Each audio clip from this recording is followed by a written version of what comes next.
This is about a 6-year-old John Deere X724 all-steer garden tractor.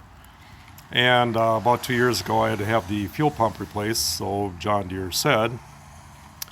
And in order to do that, you have to remove this rear section, of the machine, because the gas tank is up underneath the back. Obviously, this is the fill. But going online, I could find absolutely nothing readily, other than buying a CD of the service manual for this year on this style lawnmower garden tractor. So I decided, like other times, just to look at what needs to be done. So what I found is, first of all, there are 2 bolts in here, this side and the left side fender of the fender, the rear fender.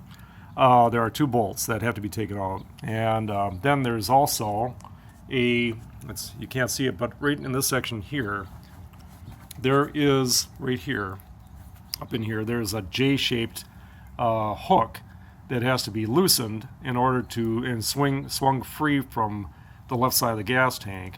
And in the rear, behind this, there are 2 bulbs that need to be taken out, and I wasn't aware of this. I didn't think about it until after I was putting it back together. They interfered. A lot easier to take it on or off without it. But because of the closeness of this neck, fill neck, to the back of this, you have to slide the deck up this way, or actually lift it up this way, so it sort of interferes. So you got to pull, yank to get beyond this neck. Aside from that, there are 2 bolts right here. It's a 10 millimeter head bolt, metric, 10 millimeter. But there's 2 bolts that have to be taken out that secures the body to a bar that's mounted to 2 brackets that are on the engine. So they have to be taken out. And again, on this side, there are 2 bolts in here, as you can see.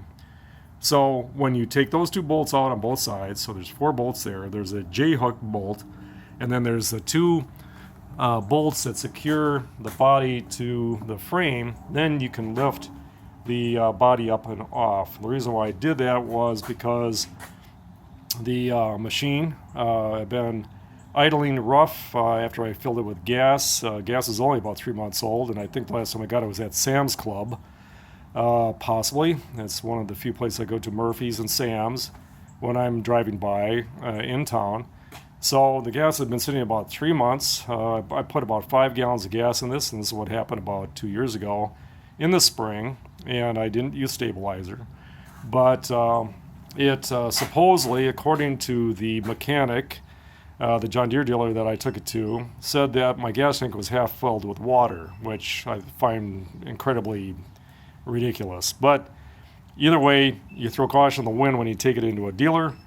And it could very well have been, but I can't see how gas sitting for 3 months is going to be 3/4 water in 5 gallons. But anyway, I opted for taking this thing apart myself. It took me less than an hour. If you got the right tools, even by working with yourself, you can do this.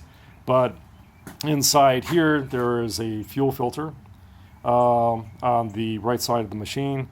And so I also replaced that, and I blew out the lines. There's 2 gas lines actually that come out of the fuel pump. One is a pressure line, the other is a feed line. And both work their way up towards the carburetor or the carburation on this unit.